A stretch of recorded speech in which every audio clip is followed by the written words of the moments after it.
Welcome, everyone, to the very first episode of Reels Movies, an uncensored movie review podcast. I am Z, and today I am bringing you Jordan Peele's Us. Forewarn you, there will be spoilers on this episode. Repeat, there will be spoilers. If you have not seen Us, I highly suggest you go watch it before you listen to this. Don't forget, there will be spoilers. Us was directed by Jordan Peele. This is his second movie. He did 2017's Get Out. Also won an Academy Award for original screenplay for Get Out. He also wrote this. He wrote Keanu back in 2016. If you haven't seen Get Out, I really highly recommend it. It's a very smart thriller, amazing acting all across the board from everyone involved. Great storytelling, very small details that you would have to see in the movie to really pick up on the story that's just fantastic. It's a really, really good movie to see. Jason? Jason! Where were you? I didn't know if you were lost. Stick with me, and I'll keep you safe.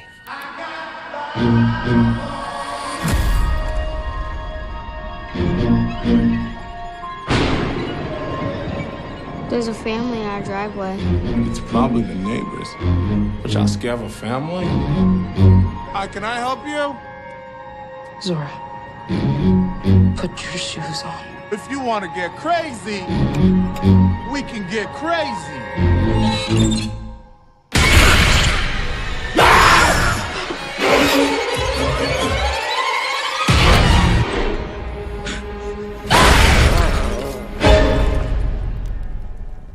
What are you people?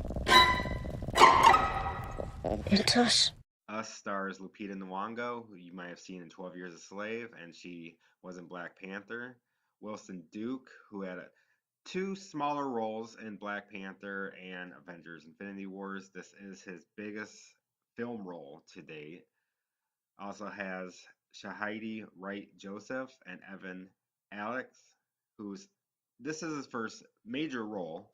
And she actually is voicing young Nala in the upcoming Lion King movie. And also Elizabeth Moss from Handmaid's Tales. Us is about a family's summer vacation to Santa Cruz. Quickly turns to chaos when a group of doppelgangers begins to terrorize them. Now, I repeat, I'm going to go into detail about the movie, so there will be spoilers.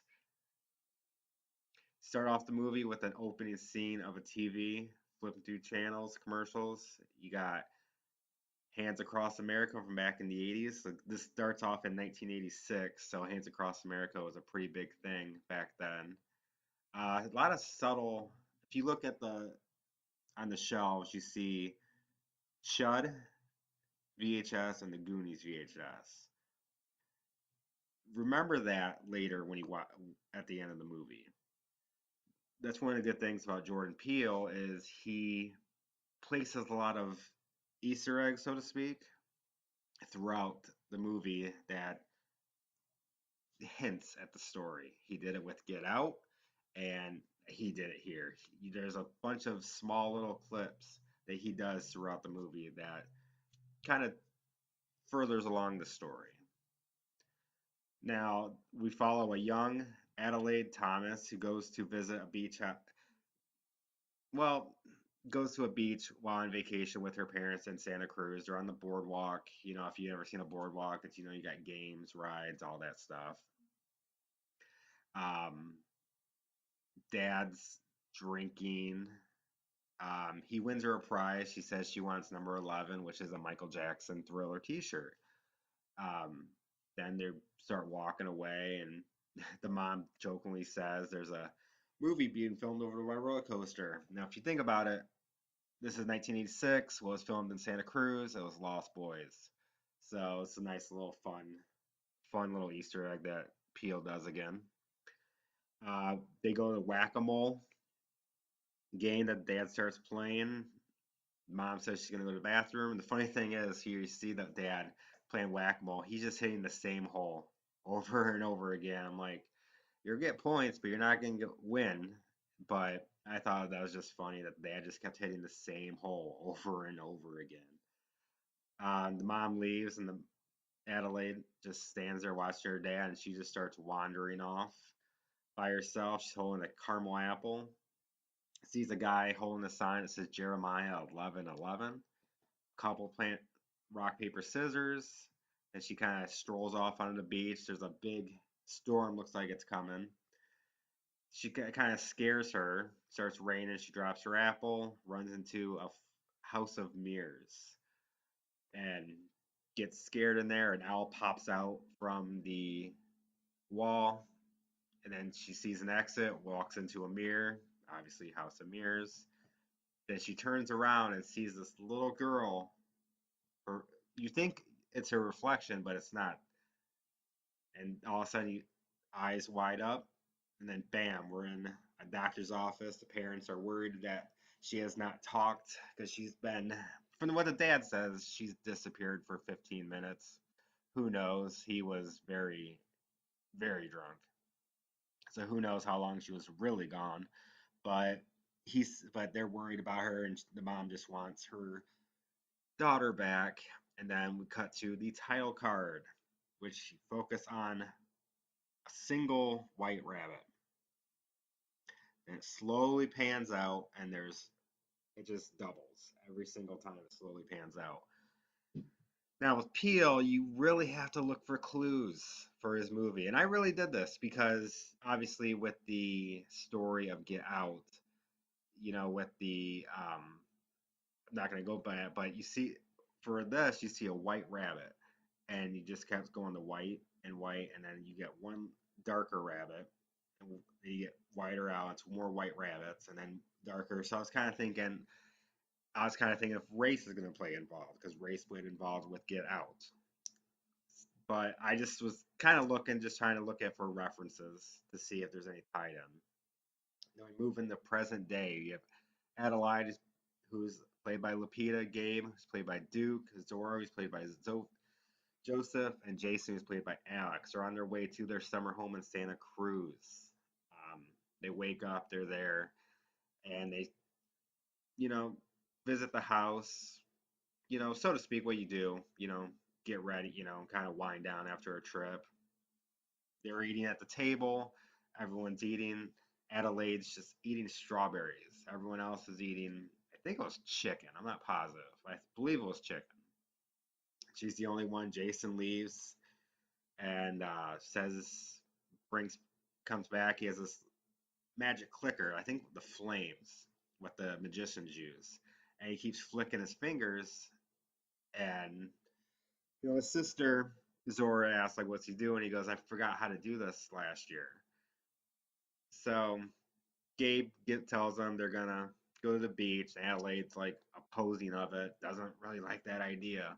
And very funny, he gives, like, this sad, like, he does, Wilson Duke's comic performance in this is very, very good. He does a really good job, kind of breaking the tension a little bit.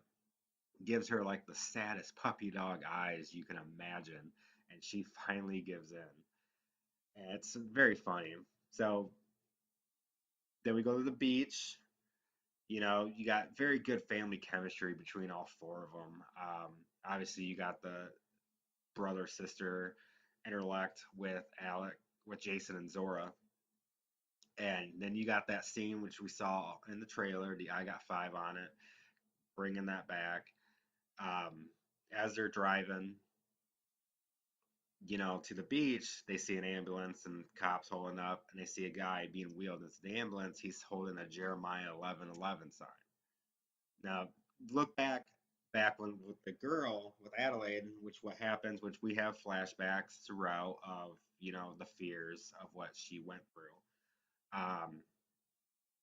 It could have been the same guy. We don't know. This is obviously years ahead of time. So we go to the beach and we meet Kitty, who's played by Elizabeth Moss, and her husband Josh, played by Tim Heidecker, and their twin daughters Callie and Noelle, who we briefly meet them. They say a few lines, but they don't. Their screen time is very, very minimal. Adelaide is very quiet. Kitty's trying to talk to her, and she's very keeping to herself. Um, Jason wanders off, goes to the bathroom, and he comes out and he sees just this man just arms out to the side, just kind of looking up, and you see blood running down his hand, just standing there.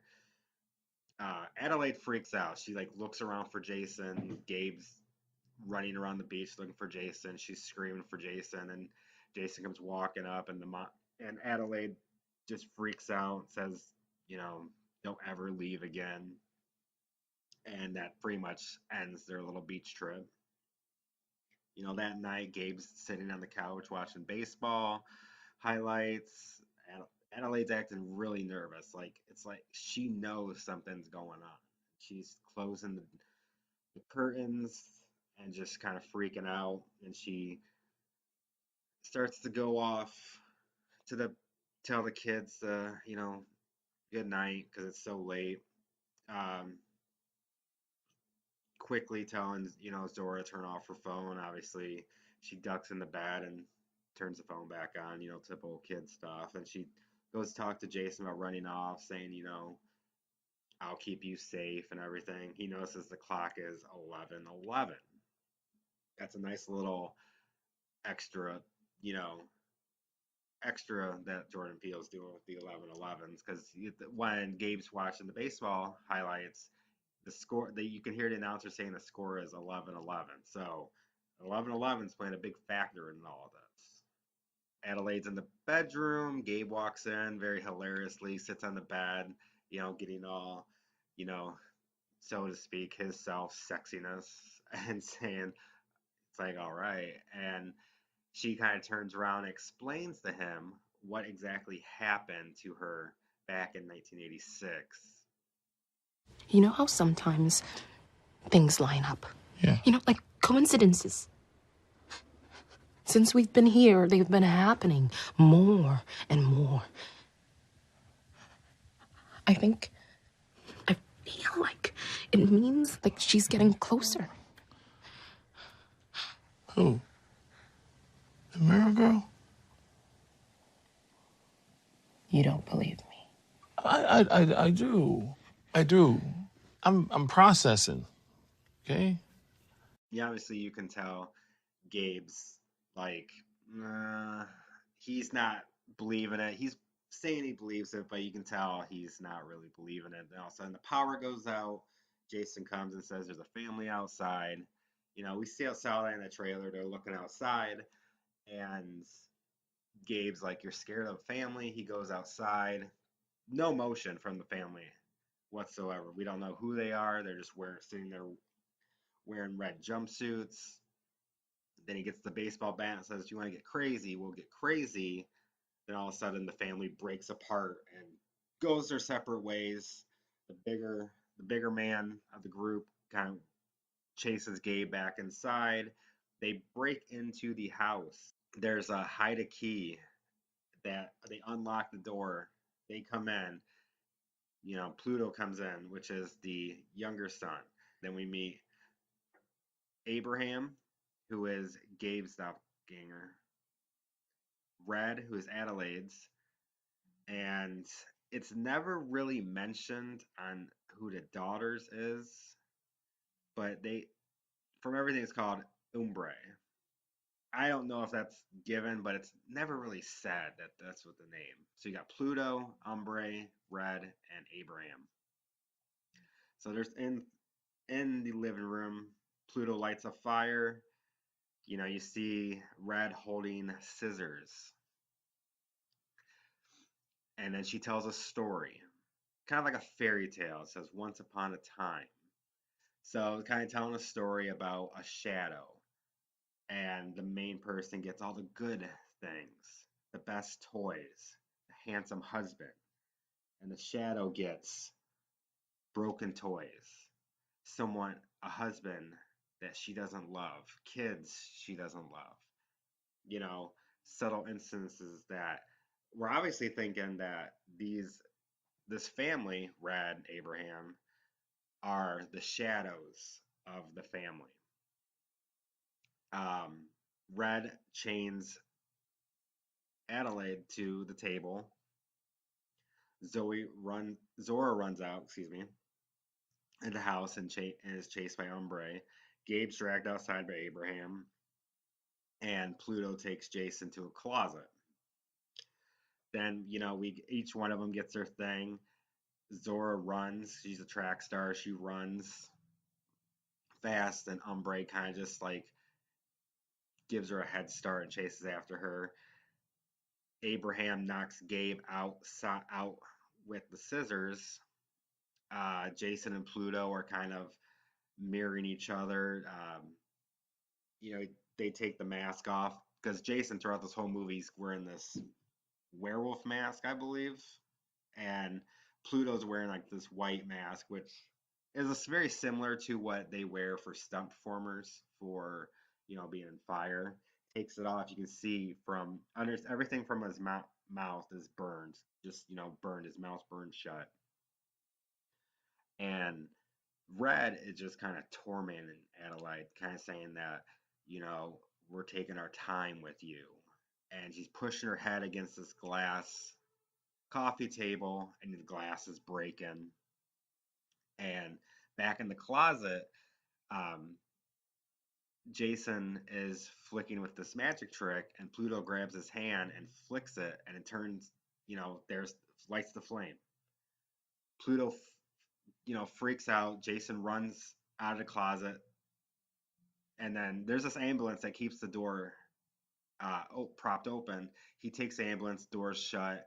Pluto's banging on it, banging on the door, and Red leaves Adelaide away, and then Adelaide breaks free from the chains by destroying the coffee table with a fire poker.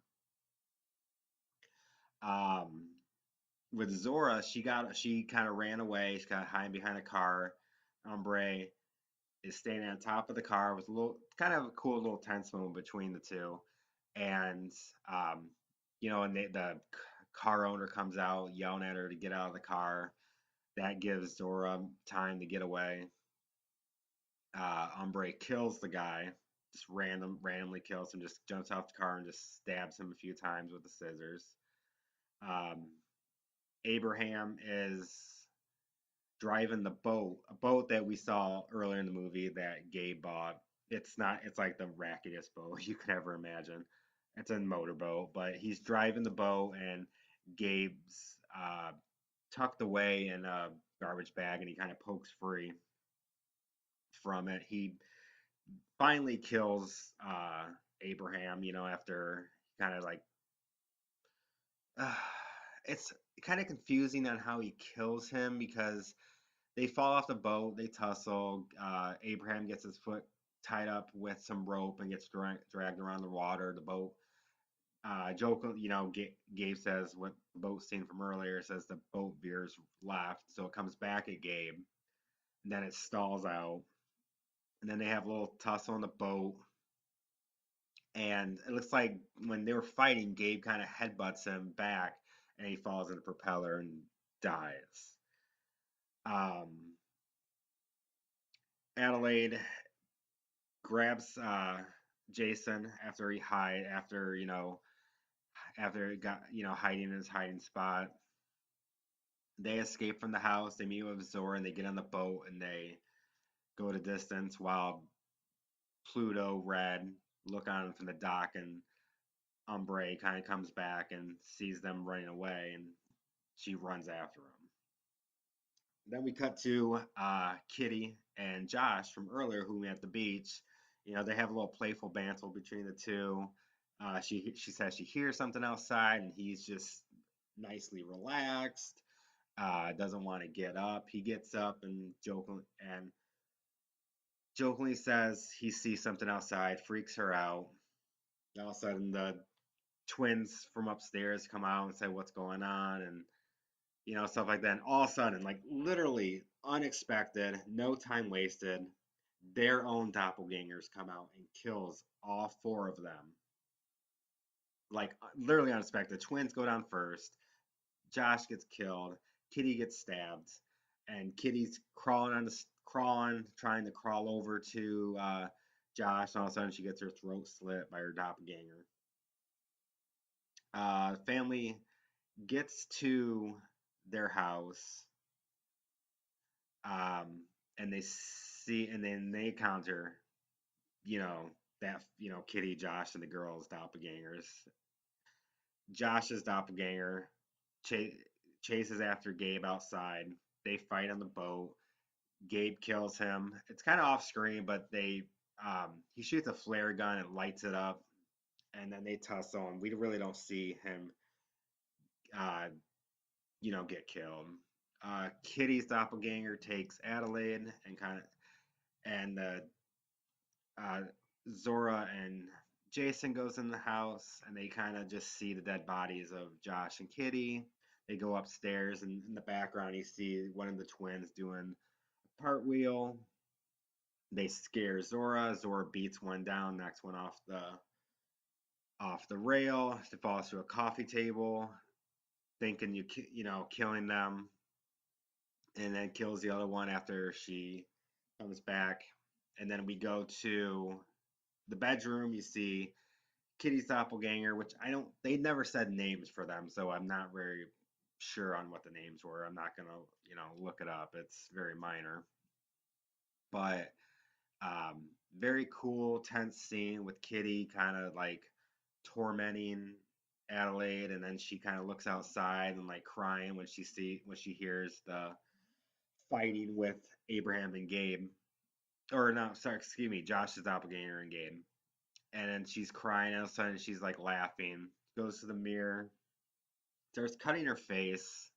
I believe it's because with that, I think it's because she just had work done. Kitty said when she was at the beach that she just had plastic surgery done. Zora comes in and she goes after Kitty's doppelganger. I'm just gonna refer him as Kitty. And Kitty sees her reflection in the window, stops her, pins her up on the bed, like gonna kill her. Jason comes in and nails her like a massive blunt hit to the head, killing her. Frees um, Adelaide from the bed. Gabe comes in, taking it in what's happening. They still have no idea what's going in. Adelaide wants to go to Mexico, and he goes, "No, Gabe's like very adamant, we should stay here. We got food, and we're already trapped here." And she pretty much makes a point. It didn't help Kitty and Gabe. Very, very. I really like that line. Like, didn't help them. So I really like that line. It's really good. Jason makes a point like what's happening, you know, what's going on. If it's happening everywhere else, that makes them turn on the TV, and you see that's happening everywhere. There's news reports, cell phone footage of this happening everywhere. Very cool stuff. Obviously, they have called the cops and they can't get a hold of 911. Earlier, when they first met the family, um, they said the cops were like 14 minutes away. It's taken a while for them to get there, so it wasn't like obviously important. So they're gonna drive away, take Josh's car, who Jason or Gabe makes a joke that he just bought that car to spite him. Funny little reference, and he had no care in the world about taking the car. So they go outside. Adelaide remembers the keys. She goes inside for the keys and notices one of the first twin's body that fell off the second floor is missing. She attacks Adelaide. Adelaide kills her, just hit her, hit her, hit her, hit her, hit her.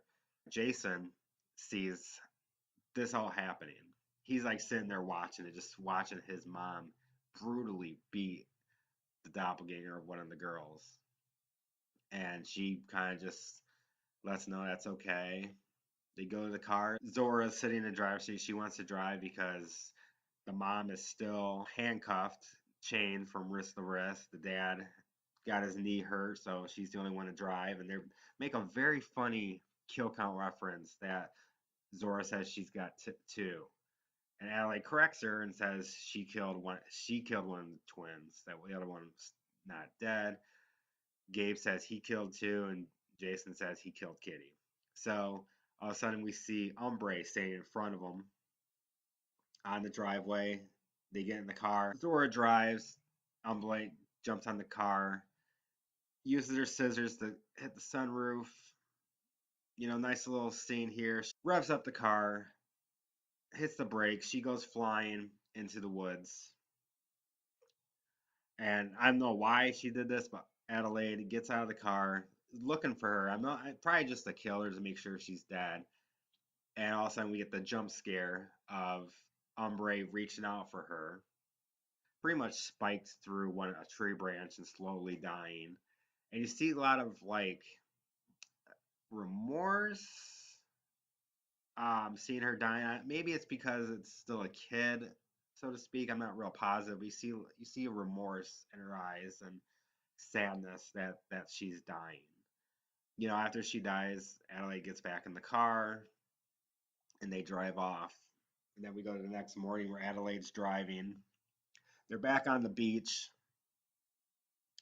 from earlier, the boardwalk, and you just see dead bodies all over the place, like all over the roads. You see it on the boardwalk, just people dead.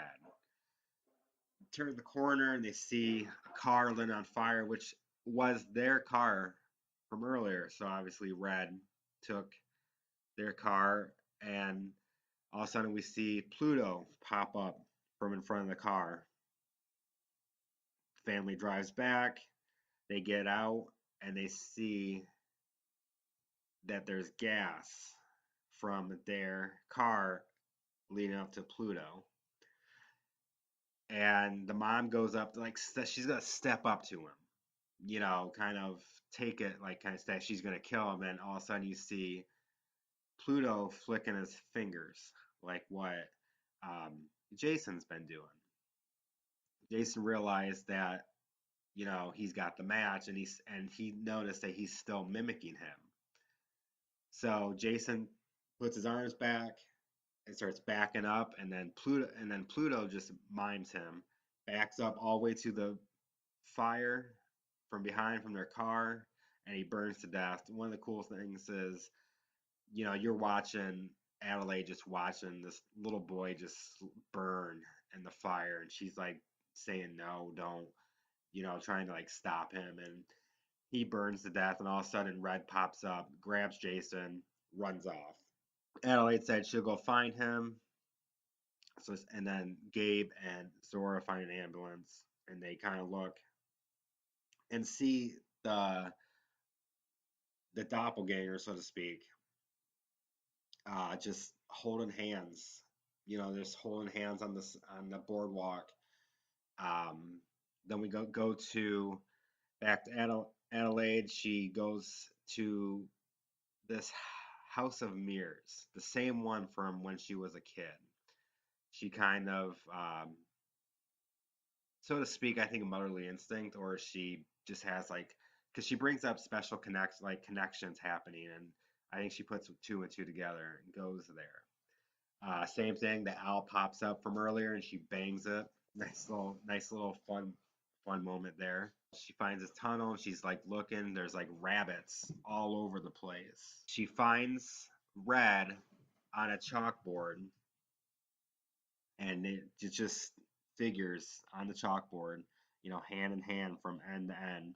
She's telling the story that they are tethered. They were created by the government to control the populace. There's, two bodies, one soul. So obviously the people up top had the soul, and the people on the bottom were pretty much nothing. So they were a failed experiment. Government threw them down there, trapped in the surface, and then they just pretty much mimic the actions of their counterparts. Red is special because she can speak. It's like she has her own mind. So she's telling her that what they are, and that they managed to. She led a revolution to take over their organization of the up top. Then you move to a really cool fight scene between Red and Adelaide, played by with the remix from, if you heard it from the trailer, the I Got Five on it, the nice, terrifying like music playing while the fight scene, very beautifully done. Adelaide's kind of just sitting there, standing in place, and or Red, excuse me, is standing in place, and Adelaide swings at her, and she just dances. It's like they were dancing with each other because they talk about that she was dancing as a kid, Adelaide, to get over the terror of what happened to her. Red jumps at Adelaide. Adelaide stabs her, and then just you know brutally kills her, screaming at her, acting like a vengeful mom, and risk doing everything to protect herself and her family. She finds Jason in the closet. Um, Pretty much, she reassures Jason that's her. That's not. Then we go back to the ambulance, and they leave town, and Adelaide's driving while Gabe and Zora are sitting in the back. Jason's sitting in the passenger seat, and we get the flashback of the night Adelaide is in the house of mirror as a kid. Then we see that the tethered Adelaide, Adelaide as a kid, grabs her, chokes her, presumably breaks her vocal cords, maybe takes her downstairs, and then chains her up onto the bed. Pretty much takes over. Puts the Thriller shirt on and all that, and then we find out that Adelaide is the real tethered person. So that Red was the real Adelaide from earlier. She looks over at Jason. Jason just staring at her, and Adelaide smiles and looks back at driving, and Jason puts his mask on, and then we get an overhead shot. We see Tethered just holding hands across. So when Red was giving her speech, Adelaide, they saw the hands across America because that's shirts were thrown down there. Obviously, the government gave them clothes. Probably kind of like how a team that goes to a championship game and they don't win, they ship their clothes off to Africa. That's probably the same thing here. So they had the hands across America. So that was like um, the tethered, so to speak, goal is to be a part of that. And on one of the shirts that's down there, they were red figures. That's where the red suits came from. So, and like other theories that I would have is that the scissors that they used is to cut the tethered away because uh, Red shows Adelaide some, you know, paper figures, and then she uses the scissors to cut them to break them apart. Obviously, with the red suits, but obviously you got the big reveal that Adelaide was originally a tethered person. But I have a theory, which, if you look back on it, it's very plausible that Jason was also a tethered. If you think back, when I said, if you look back, Jason goes and gets this magic trick that he said he left here a year ago that forgets how to do it. So you see him constantly snapping his fingers. He's like he can't remember how to do it.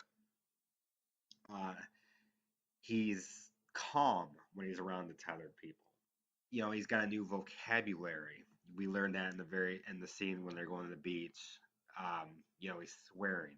And then the biggest thing is when Pluto and Adelaide are face to face before Pluto dies, you can see it's like the look in her face that she realizes that is her real son. Like, because she's like literally pleading for him to stop. Don't kill yourself. It's like the sadness in her face that she realizes that that's her real son because realistically it would be her real son. So I mean, there's negatives to that theory that like how Jason learned how to talk in that year, at time. It's like who knows? It's never really brought up on like, if he had any issues in the past year, but he's constantly wearing the mask. I'm not really sure. I mean, how how'd Pluto get burned in his face? You know, it could have been because he plays with matches. You know, but who knows? But I'm not real sure. But I think it's like a very plausible theory that Jason was a tethered. But that's that's what my opinion on what that is. It's a nice little theory that's very possible. But final thoughts. Us has a great cast. Everyone, Lupita, she undoubtedly was awesome in this movie. She was the legit backbone of this movie. She was unbelievable. Um, Obviously, we see it in horror movies. Obviously, last year with Tony Collette in Hereditary, that she does a remarkable job. Didn't really get like Academy recognition, but if Lupita's on level with what Tony did in Hereditary, you know, but you got amazing story, great original story that Peele did. Wilson Duke's humor in this, breaking the humor, um, and then obviously the storytelling that Peele does, the little nicks that he leaves throughout the whole movie. Beautifully done. But I'm gonna give this an A minus. I highly recommend this movie. Definitely have to see it probably more than once to get the clues, but this is definitely a movie that you have to see multiple times to get this. Get Out is the same way, so there is definitely replay or rewatch on this. But that's it for the first episode of Reels Movies. Thank you so much. If you want more, make sure you hit the subscribe button, click on the bell, get notified, and I'll see you later.